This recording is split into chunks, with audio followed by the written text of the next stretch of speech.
काही भागामध्ये पूर परिस्थितीमुळे लोक अडकलेले आहेत। बीडमध्ये रेस्क्यू ऑपरेशन आपण चालवलं आहे, धाराशिवमध्ये रेस्क्यू ऑपरेशन चालवलेलं आहे। धाराशिवला आता 27 लोकांना हेलिकॉप्टरच्या मदतीने NDRFने बाहेर काढलंय। 200 लोकांना अजून वेगवेगळ्या ठिकाणी सुरक्षित ठिकाणी हलवलेलं आहे। आमचे आपत्ती व्यवस्थापन मंत्री गिरीश महाजन त्या ठिकाणी आहेत। त्यांनी ॲडिशनल हेलिकॉप्टरची मागणी केली आहे। तीही मी जी काही आपले मिलिटरी आहे त्या मिलिटरीशी बोलून अजून कुठून आपल्याला ॲडिशनल हेलिकॉप्टर आणता येतील का अशा प्रकारचा प्रयत्न देखील चाललेला आहे। विशेषतः गेल्या काही दिवसांमध्ये अहिल्यानगर, जळगाव, सोलापूर, बीड आणि परभणी या भागामध्ये अतिशय मोठ्या प्रमाणात अतिवृष्टी झालेली आहे। जवळपास यामध्ये 8 जणांचा मृत्यू झालेला आहे, 10 जण हे जखमी झालेले आहेत। आता NDRF आणि SDRFच्या 17 तुकड्या या सगळ्या भागामध्ये त्या ठिकाणी काम करतायत। आपल्याला कल्पना आहे की मागच्या काळातच आपण शेतकऱ्यांचं जे नुकसान झालं त्याचे पंचनामे करण्याचे आदेश आपण दिले होते आणि यावेळी आपण एकत्रित पंचनामे येऊन त्याला एकत्रित मदत करण्याच्या ऐवजी जसे पंचनामे येतात तसं आपण मदत त्या ठिकाणी करतो। त्यामुळे आतापर्यंत आपण 31,64,000 शेतकऱ्यांना 2,215 कोटी रुपयाची मदत करण्याचे GR काढलेले आहेत। यातले जवळपास आता 1,829 कोटी रुपये जिल्ह्यांमध्ये जमाई झालेले आहेत आणि ते पुढच्या 8 ते 10 दिवसामध्ये म्हणजे सुरुवात तर खात्यामध्ये जमा करायला केलीच आहे, पण पूर्ण जमा व्हायला त्याला तेवढा वेळ लागतो। पुढच्या 8 ते 10 दिवसामध्ये हे पैसे जे आहेत ते त्या ठिकाणी आम्ही जमा करणार आहोत। त्यामुळे जवळपास हे 2,215 कोटी रुपये हे तर जमा होतीलच, पण यासोबत अद्यापही हे काम थांबलेलं नाही आहे। कारण नवनवीन ठिकाणी पाऊस पडतोय, त्या ठिकाणचे पंचनामे करणे आणि त्या ठिकाणी मदत करणे हे आता ऑनगोईंग काम राहणार आहे। त्यामुळे एखाद्या जिल्ह्यामध्ये आत्ता आपल्याला जरी कमी पैशाची मदत दिसत असली तरी तिथलं काम चाललेलं आहे, ते काम काही थांबवलेलं नाही आहे। आत्ता जर एका तालुक्याचे रिपोर्ट आले तर एका तालुक्याला मदत करून टाकायची अशा प्रकारचं धोरण आम्ही ठेवलं आहे, जेणेकरून ही तातडीची मदत जी आहे ही शेतकऱ्यांना मिळाली पाहिजे।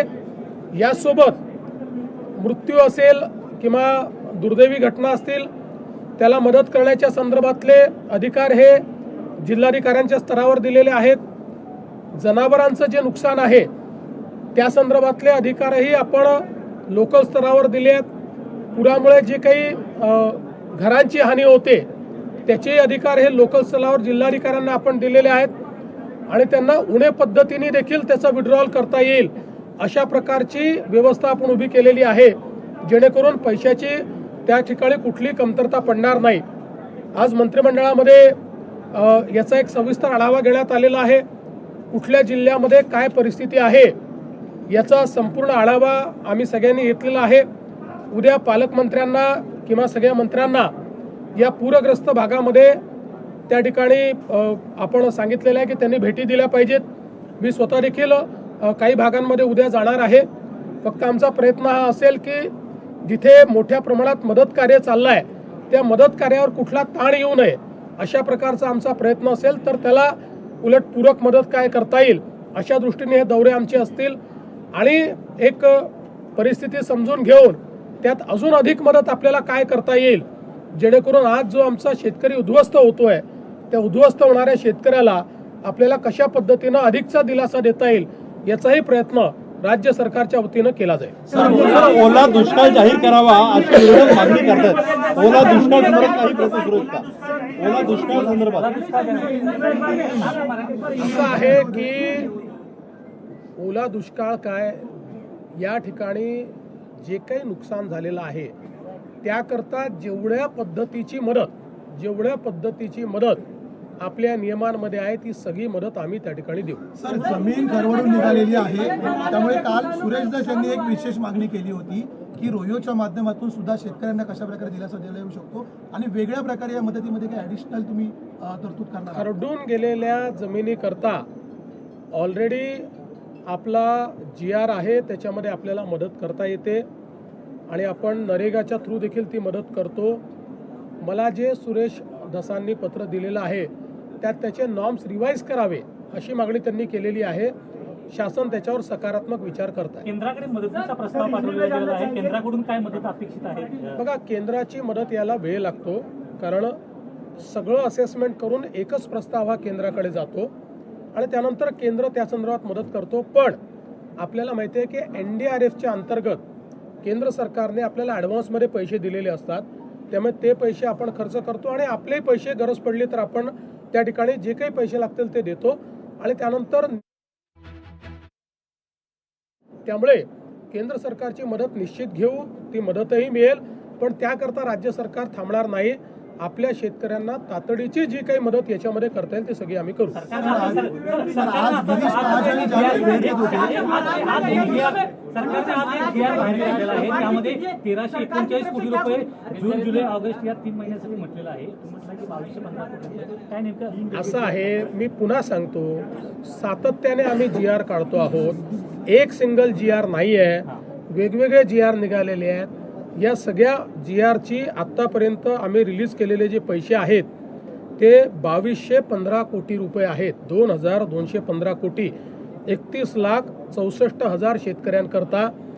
यातले जे खालपर्यंत पोचलेले आहेत ते 1829 कोटी पोचले आहेत. उरलेले 1-2 दिवसात पोचतील. याचं वाटप सुरू झाल्यानंतरही त्याला पूर्ण होण्याकरता 10 ते 12 दिवस लागतात. सर, आज गिरीश महाजन भेट देत असताना काही ठिकाणी अशी परिस्थिती दिसली की पोचता येणं शक्य नाही आहे त्या ठिकाणी अद्यापही. अशा ठिकाणी तातडीची म्हणजे पुनर्वसन तर आहेच, मात्र तातडीची मदतही त्या ठिकाणी आपण करतो आहोत. जसं मी सांगितलं, काही ठिकाणी लोकांचं स्थलांतरण केलेलं आहे. ज्यांचं स्थलांतरण केलं आहे त्यांच्या पिण्याच्या पाण्याची, जेवणाची व्यवस्था आपण केली आहे, राहण्याची व्यवस्था आपण केलेली आहे. जोपर्यंत त्यांच्या भागातलं पाणी कमी होत नाही आणि त्या ठिकाणी सफाई होत नाही तोपर्यंत त्यांची सगळी व्यवस्था सरकारच्या वतीनं केली जाईल.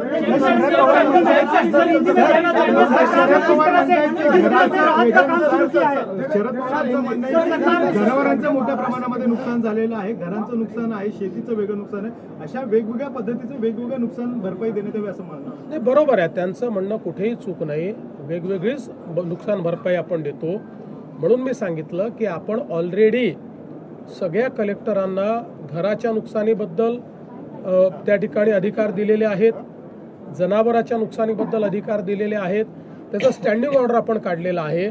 त्यामुळे तसं असेसमेंट घेऊन जिथे घर पूर्णपणे गेलं असेल त्याला किती पैसे द्यायचे, पार्शली गेलं असेल तर किती द्यायचे, जनावर वाहून गेलं असेल तर आपण किती द्यायचे. त्यातही आता पूर्वी आपण असं म्हणायचो की ते पोस्टमॉर्टमचा रिपोर्ट वगैरे पाहिजे, पण वाहून गेलेल्या जनावराचा पोस्टमॉर्टमचा रिपोर्ट मिळत नाही. त्यामुळे ते जनावराच्या संदर्भात आपण त्यांनी लसीकरण केलं असेल तर लसीकरणाची पावती त्यांच्याकडे असेल त्याला आपण प्रमाण मानू. काही ठिकाणी ग्रामसभेने किंवा सरपंचांनी किंवा जो ग्रामसेवक आहे त्यांनी सगळ्यांनी मिळून जर सर्टिफाय केलं की याच्याकडे जनावरं होती आणि ही वाहून गेलेली आहेत तर ते देखील आपण मान्य करू. अशा सगळ्या प्रकारच्या शिथिलता आपण आणतो. त्यामुळे घरांकरता, जनावरांकरता आणि शेतीकरता वेगवेगळ्या प्रकारची नुकसान भरपाई देण्यात येणार आहे. या पुरामुळे अनेकांचे संसार जे आहेत ते उघड्यावर पडले. त्यांना खाण्यापिण्याची काही व्यवस्था करणार आहे. पूरग्रस्तांचे संसार उघड्यावरती पडलेले आहेत. त्यांना खाण्यापिण्यापासून तर अगदी त्यांच्या काही वस्तू लागणार आहेत त्याची काय आपण व्यवस्था करतो. असं आहे की पूरग्रस्तांकरता ज्यांना आपल्याला स्थलांतरित करावं लागलं आहे त्यांच्याही करता आपण व्यवस्था केलेल्या आहेत. जे स्थलांतरित झाले नाही पण ज्यांच्या घरी नुकसान झालेलं आहे त्यांनाही आपण स्टँडिंग GR कडून मदत करतो. सुरू आहे, बऱ्याच वर्षानंतर अशी पूर परिस्थिती महाराष्ट्रात उद्भवली आहे. गणेशोत्सव मंडळ असतील, नवरात्रोत्सव मंडळ असतील, सामाजिक संस्था असतील, त्यांना काय आव्हान कराल? कारण कोल्हापूरमध्ये आपण अशा प्रकारची मला असं वाटतं की शेवटी अशा परिस्थितीमध्ये समाजातल्या लोकांनी मदत करणं हे देखील महत्त्वाचं असतं, संस्थांनी मदत करणं देखील महत्त्वाचं असतं. त्यामुळे ज्याला जे शक्य आहे त्यांनी ती मदत केली पाहिजे.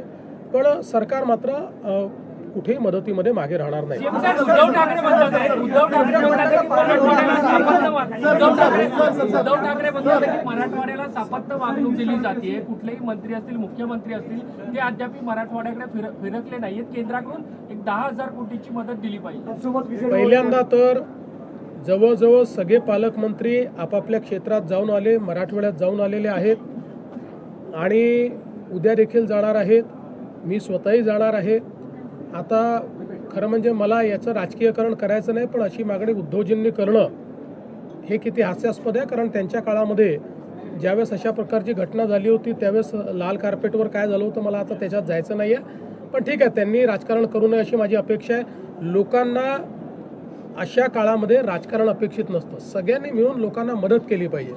पण दुर्दैवाने आपल्या राज्यामध्ये काही पक्षांना प्रत्येक गोष्टीत राजकारण करायचं असतं, त्यामुळे मी त्यांच्या राजकारणाकडे लक्ष देणार नाही.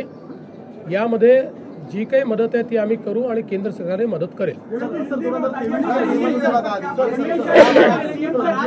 आज कैबिनेट की बैठक में महाराष्ट्र में जो बाढ़ की परिस्थिति तैयार हुई है इसके ऊपर विस्तार से चर्चा हुई.